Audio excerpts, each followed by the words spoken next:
안녕하세요. 은혜로운 말씀의 숲에서 여러분과 함께 걷고 싶은 안내자입니다. 우리 인생에는 늘 풀리지 않는 질문이 있습니다. 유한한 인간으로서 어떻게 하면 영원하고 절대적인 존재이신 하나님을 기쁘시게 할 수 있을까?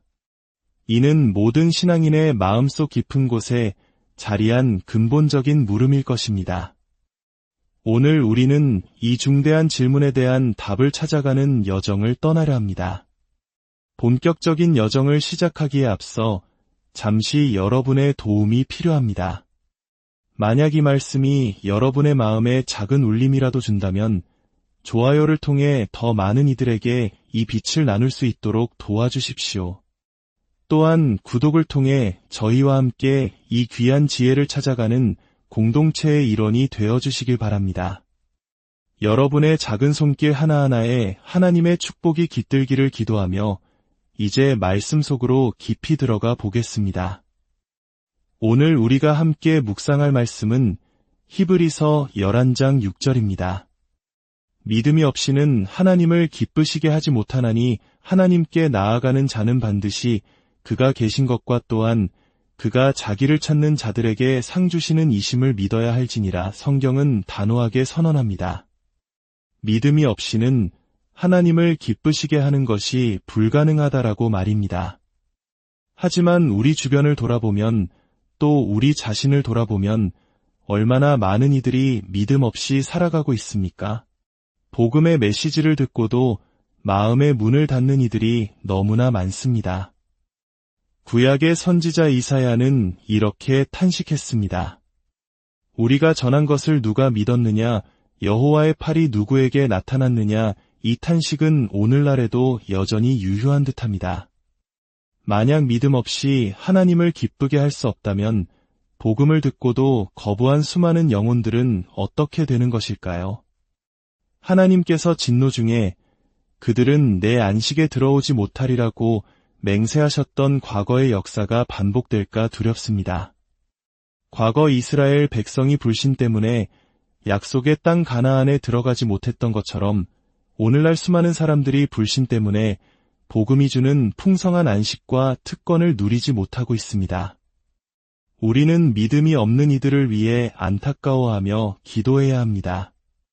오, 하나님, 당신의 자녀들의 간절한 기도를 들으시고 메마른 영혼들 위에 믿음의 단비를 내려주시옵소서. 우리에게 약속된 축복뿐만 아니라 그 축복을 받을 수 있는 믿음의 손길마저도 오직 주님으로부터 오는 선물임을 고백합니다. 그런데 믿음이 전혀 없는 사람들보다 어쩌면 더 위험한 상태에 있는 이들이 있습니다. 바로 어설픈 믿음, 죽은 믿음을 가진 사람들입니다. 그들은 스스로가 은혜 안에 있다고 착각하지만 실제로는 여전히 죄의 본성 아래 놓여 있습니다. 하나님을 기쁘시게 하는 믿음은 가짜 믿음, 죽은 믿음, 거짓을 향한 믿음이 아닙니다.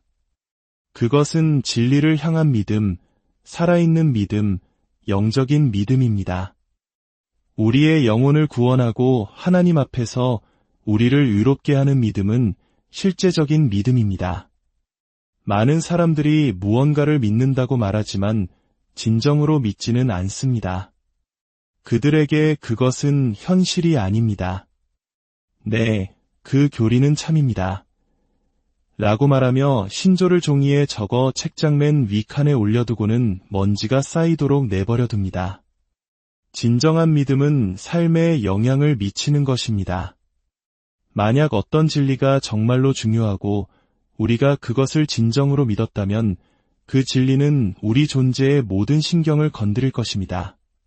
때로는 우리를 어떤 길에서 돌아서게 하고 때로는 다른 길로 강력하게 이끌 것입니다. 진정한 믿음은 이 세상에서 가장 강력한 원동력입니다. 사랑으로 역사하는 믿음은 온갖 기적을 행합니다. 그리고 이런 참된 믿음이 있는 곳에서는 그 실천적인 힘을 통해 스스로의 실제를 증명할 것입니다. 하나님께서 택하신 자들의 믿음은 결코 죽은 믿음이 아닙니다. 하나님은 죽은 자의 하나님이 아니요 살아있는 자의 하나님이십니다. 마찬가지로 그분은 죽은 믿음의 하나님이 아니라 살아있는 믿음의 하나님이십니다. 우리 각자가 하나님께서 주신 이 진짜 믿음, 이 살아있는 축복을 소유하게 되기를 간절히 바랍니다. 만약 우리의 믿음이 삶에 아무런 영향을 주지 못하는 이론적이고 명목뿐이며 역사적인 지식에 불과하다면 우리는 믿음이 없는 자들과 똑같은 상태에 있는 것입니다. 믿음이 없다면 우리는 하나님 없이 살아가는 것입니다. 왜냐하면 하나님은 오직 믿음을 통해서만 인지될 수 있기 때문입니다. 믿음이 없다면 우리에게는 희망도 없습니다. 참된 희망은 오직 참된 믿음에서만 싹트기 때문입니다. 그리고 믿음이 없다면 우리는 그리스도 밖에 있는 자들입니다. 다시 말해 구원자 없이 죄 사함의 길 없이 죄와 싸워 이길 힘도 없이 살아가는 것입니다. 5. 그리스도 없이 산다는 것. 차라리 두 눈을 잃고 두 귀를 잃고 재산과 음식과 집을 잃는 것이 그리스도 없는 삶보다 1000만 배는 나을 것입니다. 영혼에 필요한 모든 것을 가져다주는 믿음이 없다면 우리는 영적으로 헐벗고 가난하며 비참한 길 잃고 정죄받은 존재일 뿐입니다. 오늘 본문은 믿음의 필요성을 단호하게 선포합니다. 믿음이 없이는 하나님을 기쁘시게 할 수 없다. 이 선언에는 어떠한 예외도 제한도 없습니다. 이 법칙은 복음을 듣는 모든 사람에게 보편적으로 적용됩니다. 어떤 사람들은 이교도들의 미래에 대해 몹시 궁금해하지만 그들의 운명은 만물의 위대한 심판관께 맡겨두고 우리는 복음을 통해 믿음을 가질 기회가 주어진 우리 자신에게 더 집중해야 합니다. 세상 사람들은 종종 사람의 지위나 재능, 성공에 따라 그의 영혼도 구원받았을 것이라 착각합니다. 어떤 이가 왕이었다는 이유로 혹은 아름다운 시를 썼다는 이유로 혹은 사회적으로 큰 성공을 거두었다는 이유로 천국에 갈 것이라고 쉽게 단정합니다. 그러나 성경은 분명히 말합니다. 그가 누구이든 어떤 업적을 이루었든 믿음이 없다면 하나님을 기쁘시게 하는 것은 불가능합니다. 어떤 사람들은 말합니다. 보십시오. 저 사람은 도덕적이고 친절하며 많은 선행을 베풀었습니다. 그가 하나님을 기쁘시게 하지 않았겠습니까? 그러나 오늘 본문의 말씀은 너무나 명확하고 포괄적입니다. 믿음이 없이는 하나님을 기쁘시게 하는 것은 불가능하다. 믿음을 놓친 사람은 가장 핵심적인 것을 놓친 것입니다. 만약 그가 믿음으로 시작했다면 그의 친절과 도덕과 선행은 생명의 꽃으로 피어나 하나님께 연락되었을 것입니다. 그러나 믿음이 없다면 그 모든 것은 차갑고 영혼 없는 시체와 같으며 생명이 없는 미덕의 껍데기에 불과합니다. 어떤 행위나 예배의 형태이든 마찬가지입니다. 믿음이 없다면 하나님을 기쁘시게 할 수 없습니다. 가난한 이들을 위해 훌륭한 집들을 지어주었다 해도 그 안에 하나님을 향한 믿음이 없었다면 하나님을 기쁘게 할 수 없습니다. 교회에 막대한 헌금을 했다 해도 그 동기가 죄를 용서받거나 천국에서의 자리를 사려는 것이었다면 하나님은 그 헌금을 받지 않으십니다. 사도 바울이 사랑에 대해 말했듯 믿음에 대해서도 똑같이 말할 수 있습니다. 내가 내게 있는 모든 것으로 구제하고 또 내 몸을 불사르게 내줄지라도 믿음이 없으면 내게 아무 유익이 없느니라. 이 가르침은 세상 사람들에게 인기가 없습니다. 그러나 우리는 인기 있는 신학이 아니라 진리의 말씀을 전해야 합니다. 인간의 본성은 이 가르침을 싫어합니다. 그러나 이것은 변치 않는 진리입니다. 믿음이 없이는 하나님을 기쁘시게 할 수 없습니다. 본문은 하나님께 나아오는 자가 믿어야 할 두 가지를 언급합니다. 첫째, 그가 존재한다는 사실을 믿어야 합니다. 둘째, 그가 자기를 찾는 자들에게 상 주시는 분이심을 믿어야 합니다. 먼저 하나님께 나아갈 때 우리는 반드시 믿음이 있어야 합니다. 믿음 없이 드리는 기도가 무슨 가치가 있겠습니까? 실제하지 않는다고 생각하는 신에게 기도하는 것은 얼마나 어리석은 일입니까? 하나님께는 그것이 끔찍한 조롱으로 비칠 것입니다. 또한 우리가 그 존재를 의심하는 분을 어떻게 찬양할 수 있겠습니까? 내가 개인적으로 알지 못하는 신, 나와 아무런 관계가 없는 신에게 어떻게 감사의 찬송을 드릴 수 있겠습니까? 하나님과의 개인적인 관계, 개인적인 의무감, 개인적인 신뢰가 없다면 아무리 웅장한 음악에 맞춰 찬송을 부른다 해도 그것은 헛된 울림일 뿐입니다. 말씀을 전하는 저 자신도 마찬가지입니다. 만약 제가 믿음 없이 이 자리에 서서 증언한다면 제 사역은 하나님께 받아들여질 수 없을 것입니다. 믿지 않는 것을 전해야 하는 것만큼 끔찍한 노역은 없을 것입니다. 설교하는 자와 듣는 자 모두에게 믿음이 동반되지 않는다면 그 말씀이 아무리 성경적으로 정확하고 교리적으로 완벽하다 할지라도 하나님의 축복을 기대할 수 없습니다. 오늘 본문은 믿음이 없으면 하나님을 기쁘시게 하기 어렵다고 말하지 않습니다. 불가능하다고 말합니다. 이것은 길을 막아선 얇은 나무문이 아니라 결코 넘어설 수 없는 거대한 벽과 같습니다. 인간의 힘으로는 불가능하지만 하나님께는 모든 것이 가능하다고 하신 예수님의 말씀도 있지만 오늘 본문은 하나님 자신에게도 불가능한 것을 다룹니다. 믿음 없는 사람이 하나님을 기쁘시게 하는 것, 그리고 하나님께서 믿음 없는 사람을 기뻐하시는 것은 모두 불가능합니다. 또한 본문은 반드시 믿어야 한다고 말합니다. 이것은 왕의 칙령과도 같은 단어입니다. 하나님께 나아오는 자는 반드시 그가 계신 것과 상 주시는 이심을 믿어야 합니다. 이 말씀은 결코 구부리거나 비틀 수 없는 절대적인 진리입니다. 이 진리는 과거에도, 현재에도, 그리고 미래에도 영원히 유효합니다. 과거 에녹이 믿음으로 하나님을 기쁘시게 하여 죽음을 보지 않고 하늘로 옮겨졌던 것처럼 지금 이 순간에도 그리고 세상 끝날까지 믿음은 하나님께 나아가는 유일한 길입니다. 다른 문은 결코 열리지 않을 것입니다. 그렇다면 우리는 무엇을 믿어야 합니까? 첫째, 우리는 하나님이 계시다는 것을 믿어야 합니다.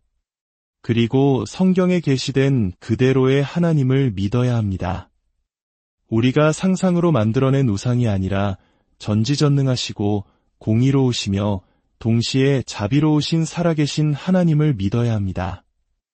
우리가 기도할 때 허공에 대고 말하는 것이 아니라 우리의 모든 말과 생각까지도 들으시는 하나님의 귀에 대고 말하고 있음을 믿어야 합니다.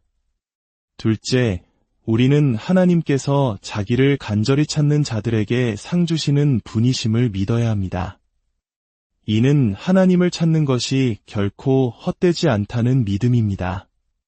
그분의 계명을 지키는 데에는 큰 상급이 따르며 그분은 기도에 응답하시고 진정으로 찾는 자들에게 위대한 복을 주신다는 것을 믿어야 합니다. 물론 이 보상은 우리의 공로 때문이 아니라 오직 예수 그리스도의 공로를 통해 은혜로 주어지는 것입니다. 이것이 우리가 믿어야 할 복음의 핵심입니다. 그렇다면 왜 믿음이 이토록 필수적일까요? 첫째, 하나님께서 그렇게 말씀하셨기 때문입니다. 이것만으로도 충분한 이유가 됩니다. 영감으로 기록된 이 성경 말씀은 절대적인 진리입니다. 둘째, 관계의 본질상 그럴 수밖에 없습니다. 어떤 사람이 당신을 믿지 않는다고 생각해 보십시오. 그가 당신을 기쁘게 하기 위해 무슨 일을 하든 당신은 진정으로 기뻐할 수 없을 것입니다. 불신은 가장 가까운 사이마저도 갈라놓습니다. 신뢰가 죽은 곳에서는 사랑도 함께 죽습니다. 하물며 우리가 하나님과 연합하고자 할 때 그분에 대한 온전한 믿음이 없다면 어떻게 그 관계가 시작될 수 있겠습니까? 셋째, 믿음이 없는 자는 하나님 앞에 받아들여질 수 없는 상태에 있기 때문입니다. 성경 전체에서 믿음은 유롭게 되는 유일한 방법으로 제시됩니다. 우리가 믿음이 없다면 하나님 앞에서 유롭다 함을 얻지 못한 것입니다. 받아들여지지 않은 사람이 하는 모든 일 역시 받아들여질 수 없습니다. 하나님을 믿지 않겠다고 선언하면서 그분께 무언가를 드린들 하나님께서 그것을 받으실 리가 없습니다. 넷째, 믿음이 없는 것은 하나님을 심각하게 모욕하는 행위이기 때문입니다. 사도 요한은 하나님을 믿지 아니하는 자는 하나님을 거짓말하는 자로 만드나니 라고 말했습니다. 하나님을 거짓말쟁이로 만들면서 어떻게 그분을 기쁘시게 할 수 있겠습니까? 어쩌면 당신은 하나님의 진실하심은 의심하지 않지만 당신과 같은 죄인을 구원하실 능력은 의심할지 모릅니다. 그러나 그것은 하나님의 전능하심에 대한 모욕입니다. 혹은 그분의 능력은 믿지만 당신의 죄를 용서하실 만큼 선하시지는 않다고 생각할지 모릅니다. 그것은 하나님의 선하심에 대한 모욕입니다. 자녀가 아버지를 끊임없이 의심한다고 상상해 보십시오. 아버지가 약속하셨지만 지키실지 모르겠어. 그런 자녀가 어떻게 아버지를 기쁘게 할 수 있겠습니까? 감히 어떻게 당신의 하나님을 불신하십니까? 이처럼 믿음은 모든 선한 것의 뿌리여 원천이며 어머니입니다. 믿음이 없는 자는 하나님을 기쁘시게 할 만한 어떤 것도 가질 수 없습니다. 내가 믿지 않는 분을 어떻게 사랑할 수 있겠습니까? 내가 신뢰하지 않는 분의 징계 아래서 어떻게 인내할 수 있겠습니까? 내가 의심하는 진리를 위해 어떻게 열심을 낼 수 있겠습니까? 이제 마지막으로 이 진리가 우리에게 주는 실제적인 교훈을 살펴보겠습니다. 첫째, 우리 자신의 믿음을 주에 깊게 살펴보아야 합니다. 나의 믿음은 하나님이 택하신 자들의 믿음인가? 어린아이와 같은 순수한 믿음인가? 아니면 내 자신의 지식이나 판단에 대한 믿음은 아닌가? 우리는 인간의 생각이 아니라 기록된 말씀, 곧 하나님의 계시를 절대적인 권위로 삼아야 합니다. 둘째, 우리가 하는 모든 일에 믿음을 섞어야 합니다. 주일학교에서 아이들을 가르칠 때 믿음으로 가르치십시오. 다음 주일 설교를 준비하는 목회자라면 의심이 아닌 믿음으로 설교하겠다고 다짐하십시오. 자녀의 구원을 위해 기도하는 어머니라면 그들이 죄의 세상으로 나아갈 것을 염려하는 대신 하나님의 은혜로 어릴 때부터 주님께 인도될 것을 믿음으로 기도하십시오. 여러분이 하는 모든 일에 믿음이라는 소금을 넉넉히 치십시오. 셋째, 상황이 최악일 때 하나님을 가장 신뢰하도록 힘써야 합니다. 지금 극심한 재정적 어려움을 겪고 있는 형제님이 계십니까? 모든 것을 잃더라도 주님을 기쁘시게 하는 믿음만은 잃지 않겠다고 다짐하십시오. 과거에는 모든 것이 순탄하여 믿음을 발휘할 기회가 없었을지 모릅니다. 하지만 지금이야말로 당신의 믿음을 훈련할 절호의 기회입니다. 물이 발목까지만 찰 때는 수영을 배울 수 없습니다. 깊은 물에 뛰어들어야 비로소 팔을 젓고 헤엄치는 법을 배웁니다. 당신의 두 발이 땅에서 떨어지고 오직 영원하신 하나님만을 의지하게 될 때 당신은 비로소 진정한 믿음이 무엇인지 배우게 될 것입니다. 그 시련은 당신을 더 강한 그리스도의 군사로 만들고 영원한 하늘나라에서 천사의 노래를 부르기에 더 합당한 자로 만들어줄 것입니다. 하나님의 구원의 길은 하라, 하라, 하라가 아닙니다. 하나님의 구원의 길은 다 이루었다입니다. 모든 것이 이미 완성되었습니다. 당신은 그저 십자가에서 모든 것을 이루신 그리스도의 대속을 믿음으로 의지하기만 하면 됩니다. 당신의 힘이 아니라 당신의 연약함이, 당신의 의로움이 아니라 당신의 죄인됨이 당신을 그리스도께 합당한 자로 만듭니다. 가난이 자선을 받을 최고의 자격이듯 비참함이 긍휼을 받을 최고의 자격이듯 당신이 그리스도의 십자가 앞에 낮게 엎드릴수록 하나님의 은혜가 당신에게 임할 것을 더욱 확신할 수 있습니다. 사랑하는 여러분, 이 말씀이 여러분의 삶에 깊은 울림이 되기를 소망합니다. 십자가에 달리신 그리스도를 바라보고 오직 그분만을 신뢰하는 모든 이에게 주님께서 은혜 베푸시기를 원합니다. 우리 마음의 가장 깊은 곳을 살피시는 주님께서는 우리가 오직 우리를 위해 죽으시고 부활하신 주 예수 그리스도 외에는 그 어떤 그림자도 의지하지 않음을 아십니다. 주님의 평안이 여러분과 함께 하시기를, 그리고 여러분의 믿음의 걸음걸음마다 축복이 가득하기를 간절히 기도합니다. 예수 그리스도의 이름으로